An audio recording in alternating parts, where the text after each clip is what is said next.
लोकसभा चुनाव खत्म होने के बाद अब उत्तर प्रदेश में जल्द ही 9 विधानसभा सीटों पर उपचुनाव होंगे।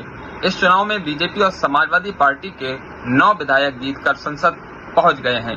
बीते लोकसभा चुनाव में इंडिया गठबंधन के तहत सपा और कांग्रेस ने एक साथ चुनाव लड़ा था। इस चुनाव में दोनों ही पार्टियों को गठबंधन का फायदा मिला है, लेकिन अब सवाल उठ रहे हैं कि क्या ये दोनों पार्टियां आगे भी एक साथ चुनाव लड़ेगी।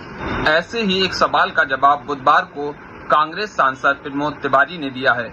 जब उनसे भविष्य में गठबंधन और उपचुनाव में गठबंधन को लेकर सवाल हुआ तो उन्होंने कहा, हम साथ बैठेंगे, बात करेंगे, किसको कहां लड़ाना है ये तय करेंगे, कोशिश करेंगे कि उपचुनाव में भी वही नतीजा दोहराया जाए जो लोकसभा चुनाव में देखने को मिला था।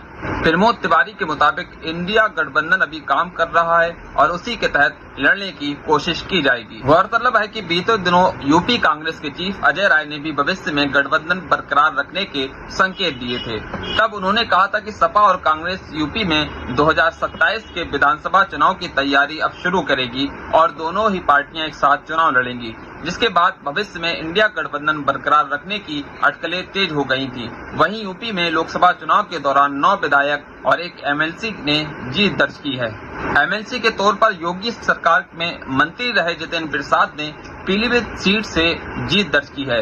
अब वह मोदी सरकार में मंत्री हो गए हैं और उन्होंने एमएलसी के साथ ही योगी सरकार में मंत्री पद से इस्तीफा दे दिया है। बता दें कि सपा प्रमुख अखिलेश यादव और फैजाबाद सीट से चुनाव जीतकर सांसद बने अवधेश प्रसाद ने भी अपने विधायक के पद से इस्तीफा दे दिया है। ऐसे में यूपी की 2 विधायक सीट खाली हो चुकी हैं।